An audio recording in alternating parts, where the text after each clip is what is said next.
You're listening to We Are We Voices. are voices. We are voices. We are voices. Series 2 of The Kind Place. Kwasiwai makadi zhenyu. Zita rangu ndinonzi Alvina Chibhamu, ndiri chizvarwa chenyika yeZimbabwe. So that literally translates, hello, my name's Alvina. I am from Zimbabwe.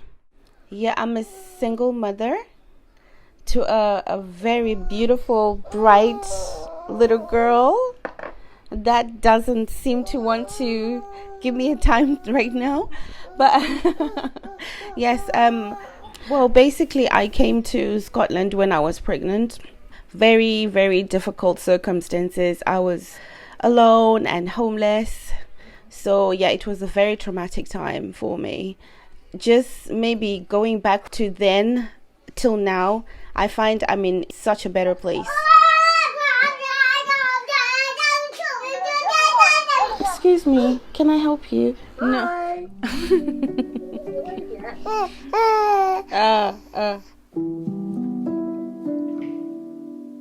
Dearest daughter, this week has been stressful. Maybe by the time you get to read this, the Aspen card will long be gone. But as of now, your mummy has had a difficult time coping without money and resources for 3 weeks. Something I have to weather for now because I'm still on the asylum track. I wish of all things in the world that you and your children will not have to go through the same things I have. What's the matter? Come to mama. Come to mommy. Okay. There you go, sweetheart. This stigma has to end with me. Every parent wishes the best for their children, and I know every parent always has good things to say about their child. But I have to tell you, my child, you are such a clever, beautiful girl, and I hope you will continue to shine like the bright star that you already are. You send me a file as per usual. Between 7 and 8 in the morning. So that's when our day starts. Hi. Yeah. I prefer to bath her immediately, and then she will play a little, and then she will have my first coffee around then, depending on what damage she's done in the house. I will try and put things back. You don't want to know what happened, but there we go. I have big hopes and dreams for you. I want you to go to college. I want you to go to a university of your choice without any limitations whatsoever tied to who your mother is. You are loved.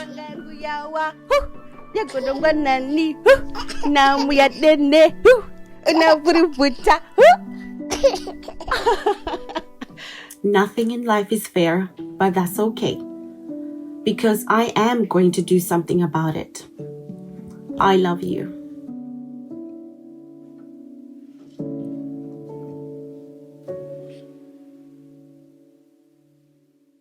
I'm reminded of a time back late last year when we were just allowed to venture out in the park for exercise during the lockdown. I was sat in the park with my daughter, and another woman was walking past. She strolled past, and then she stopped by us. And she was looking at me, and she was looking at us. She was smiling back, and she looked like she wanted to engage in conversation. So I just looked up and asked her, "Are you okay?"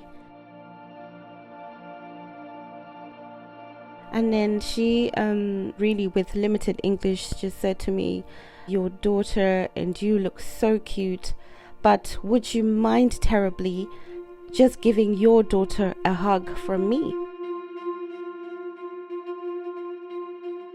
So at the time, I didn't think much of it because obviously I can't give my daughter to her to hug because of the COVID thing. So I just went to hug my daughter, and I said, "Here, baby, this is a hug from Auntie." And then I squeezed her in a tight hug, and just then this woman just collapsed. She just fell to the ground and she was weeping. I was so confused. I felt bad. And again, I was asking her, I'm so sorry, are you okay? And then when she could speak, she said that she had left a young baby back in her country. When she left, she couldn't bring her baby along with her. So just seeing me with my daughter in the park, just took her back, just reminded her of her daughter. Because she was so far away, it felt like I was giving her daughter a hug on her behalf.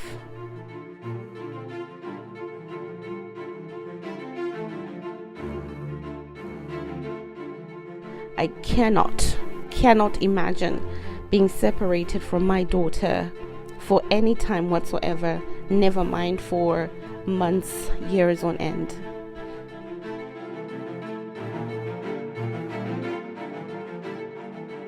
It was hard time for kids because they don't understand why their dad not here.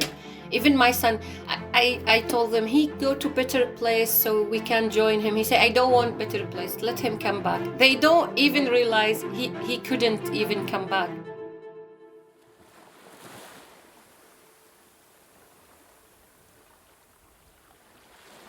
We tried before, honestly, to go all together. But when I saw the boat and my kids have phobia with water, I said, no, I won't. This is Mada, who I interviewed about her experience of family reunion. She's originally from Syria. She had fled Syria because of the war and was living in Egypt with her 2 young children and her husband. Then her husband was forced to leave Egypt due to persecution. Their aim was to leave as a family, but there was no way out, except via boat from Turkey.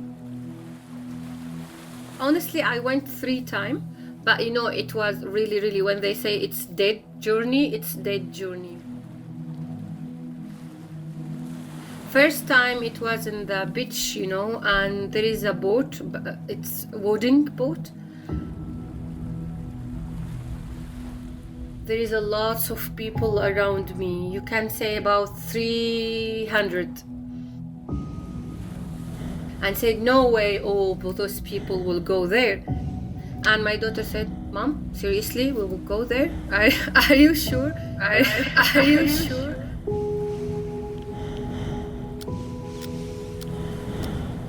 Are you sure?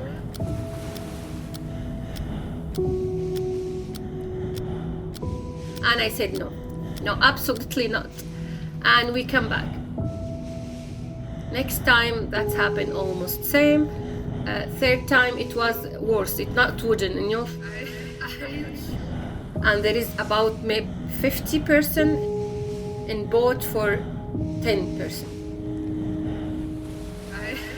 And people scream. It was so scary, and it's about 5 o'clock. And even to arrive to this beach, you have to jump and slip, and I don't know, it was night, and my son crushed his face, and it was horrible. And when I see it at this time, I tell my husband, you go, I can't. It was a decision, and we discussed. It was just 1 second, So he even my kids, they didn't see their dad go, because it's happened quickly. It was so crowded, so dark. So their dad just go, kiss them and go, and we stay.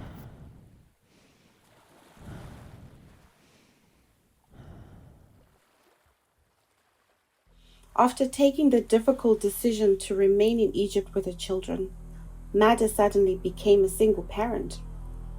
In the meantime, via an arduous journey, her husband made it to the UK and applied for asylum. I know your son was 4 years old, right? On separation. So do you want to tell me how you managed? The place we were, it wasn't perfect or safe. So the thieves jumped to my house, and once they tried to kidnap my son, and he was so scared. You know, my husband was as asylum seekers. He even didn't work, so he couldn't help me by finance. It was so stressful. My son refused to eat. And the problem is I had to work. But, you know, my son normally don't eat without me. So it was a really problem. So I had to leave them for a long time. And after 1 year, they really suffered. They said they are without mom and dad at the same time. My son was so young, he came and say, I want dad, bring me dad like those kids. And sometimes he saw a single person sit, he say, bring me this man as a dad, I don't mind.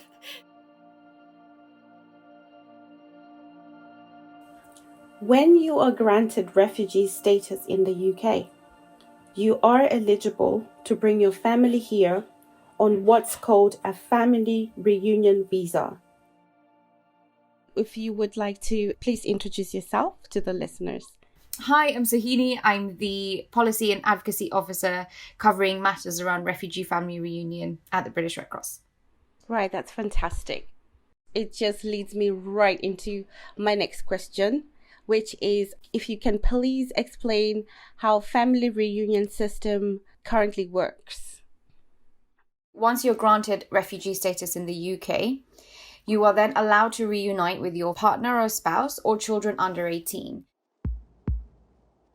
When you are granted refugee status in the UK and you're thinking of bringing your family, there isn't a lot of help out there on how to navigate the immigration system, on which application form to fill in, you know, what the rules are, what documents you need to collect. In 2013, the government removed legal aid for refugee family reunion applications. My journey to Scotland, theoretically it was easy because I came by plane, but practically it was hard because we had lots of problem with visa and paper and passport, and we had to wait about 3 years. It's then really the challenges is on the family abroad because it's getting all those official documentations. There's a requirement for birth certificates, marriage certificates. They may be also in a refugee camp or trying to find, you know, a safe place to be because by nature of being related to that refugee, they could also be in danger. And I had problem with my passport, so I had to contact my country, and it's hard really to renew the passport. After that, my daughter passport finished, and Syrian embassy refused to renew it. They say we need her dad.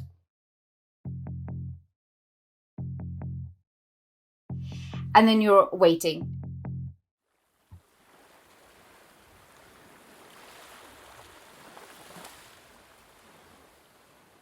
And it's about a 2-month wait for a decision.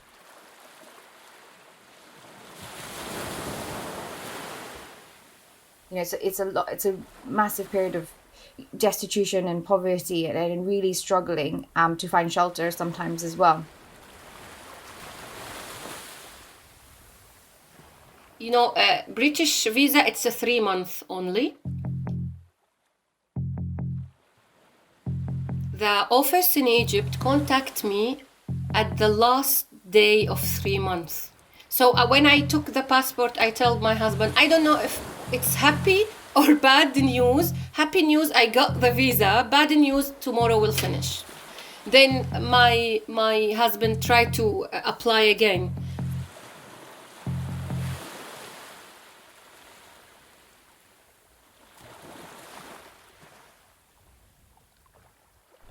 So I know you said that it took you 3 years to get here. Can you tell me a little bit about, you know, that first time when you were reunited with your husband? My kids, especially the youngest one, he didn't remember his dad. So when we meet at the airport, they go to their dad, then come back like this. I said, what? He said, my mom, it's not his voice. It's different voice. Maybe it's aliens or something. They come back to me, said, it's my dad. It's really my dad. I say, I swear, it's your dad. Go. Wow. Thank you so much for that, Mada. Following what you just said, I know that there was an anxious time. You said in your story that there was anxiety and fear. So just really checking, are you okay? Are the kids okay? Mentally, I'm thinking. Yeah, after Corona or before. Yes, there's that, isn't it? You know, we have a lots of problem, honestly, with housing, with a lots of, it's problem. I don't say my life it's perfect. I had lots of problem, but however, I feel lucky. It's better than other place, honestly. If I was in my country, my daughter won't be able even to go to school, and I won't be worried about Corona or buses. I will be worried about being alive.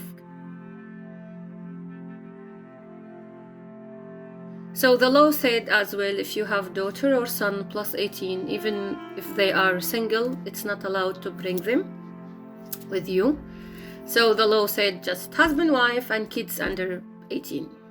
That's it. My dad and mom separated from long time, and I raised my sister. Even sometime when I talk about I mixed between my daughter and my sister. So my kids in Egypt, they thought she is their sister. They didn't know. Even my husband, because he raised her from the beginning, and he tried a lot to join her in my file. But honestly, the man said, if you join other person, it will delay it more. So I advise you to let this daughter away. When we go any place, my daughter say, if Dado, her name is Dado, if Dado is here, when Dado come, why? They always live like she is in their mind.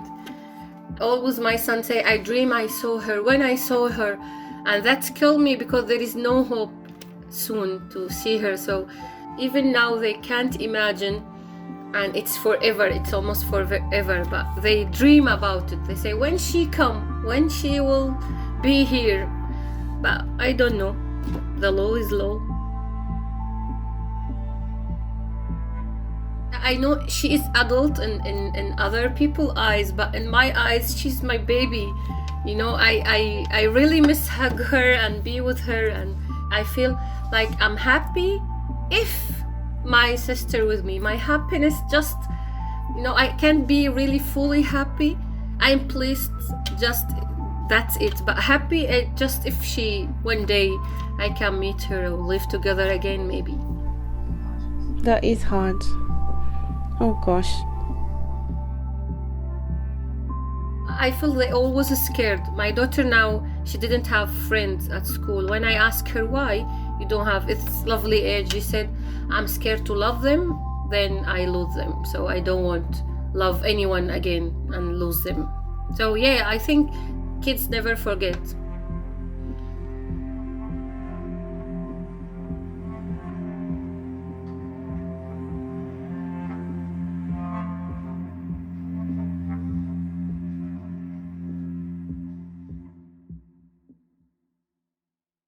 Do you know what the government is proposing in the new immigration plan? What we do know is that family reunion rights will be different depending on how someone arrived in this country. If these changes come into effect, what it essentially means is that majority of people who have refugee status will not be able to bring their families to reunite with them very quickly. And what we envisage that will happen is that they'll need more legal help. So where there is no legal aid, there'll be more need for lawyers because the system will be really complicated. There isn't that automatic right to family reunion if they've come through an irregular journey, which kind of just means if they've come through, you know, by boat or at the back of a lorry, and not been able to kind of have any other option coming here. Some people don't have choice.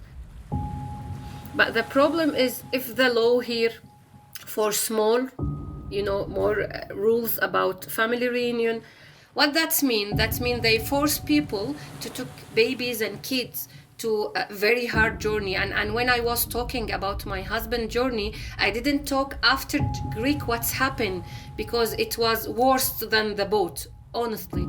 I knew people came here just to live like normal people. Just live. They just want to stop worry about having lunch for kids, bread for kids. And that's really, the new law make me mad. That affects kids so much.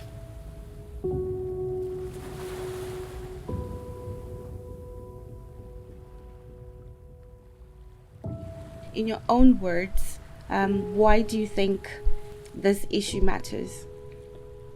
Family is so important, and it really impacts someone's ability to integrate and their mental health. And if we go back to just what is the purpose of family reunion, it's one, to give that refugee that right to, like, yes, okay, we recognize you can't go back to your country and you need sanctuary in the UK, but yet, and we need to bring your family to you because you can't go back to them. But also, it's such a safe way to bring them here, because families are also going through the same thing the refugee has probably gone through. They've also fled overnight. They've also stuck in a refugee camp. They're also being, living in fear. So they need that protection as much as the refugee does. And I feel like family union is the most important way to do that and the most safest way to do that. So I think for me, those are the reasons why it's so important. I just hope people who make decisions just think like us. Once I went to London, and the chief executive of Red Cross, he said, I was at 7 o'clock in my home and I said good morning to my daughter. Now it was 10 o'clock. I miss her so much. And I think we saw our kids at 7 o'clock and 10 o'clock. We miss them so much. So imagine when you miss your daughter after 3 hours, then you sign a decision who lets people separated from their kids for years.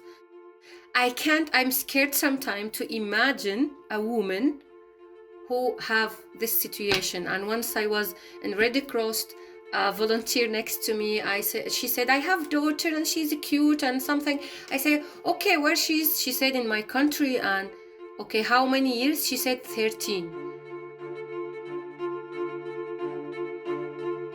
In lockdown, some people said, oh, I couldn't see my mom. I miss my mom. I have a newborn and my mom didn't touch him. Okay, this is our life, guys.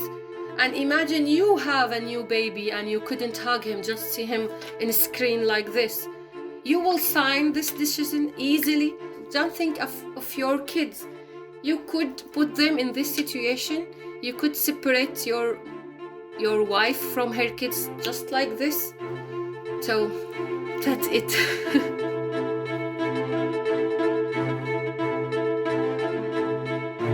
Every parent wants the best for their children. So whether they're a child of an asylum seeker or a child of a Scottish person, I think children should just be allowed to be children. There are thousands of people who are on the asylum track like myself, who have come through horrendous journeys to get here. We want you to understand that we are basically the same as you and everyone else. We just want an opportunity to rebuild our lives, the opportunity to work and be part of the community. We want to feel safe and welcome as we integrate with society. Thanks for listening to We Are Voices. This episode was produced by me, Alvina. Our senior producers are Bridey, Addison-Child, and Jude Shapiro. It was an amazing moment for me when someone said, are you from Glasgow? And say, why? He said, because your accent. And say, yeah, I'm not just speak English. I have an accent. People can recognize where I'm from. And I was so happy. I almost hugged him because it's not just English. It's Scottish, guys. Oh. We Are Voices is made by the Voices Network in collaboration with the British Red Cross and supported by players of People's Postcode Lottery. Okay. You need to be ashamed of yourself. We are working here. Thank you. Thank you. The Voices Network is an independent organisation that shares the voices and personal views of refugees and asylum seekers. We believe that every refugee matters. If you do too, join us and stand up to say, we need a kinder and more compassionate way to support refugees. Visit everyrefugeematters.redcross.org.uk to pledge your support.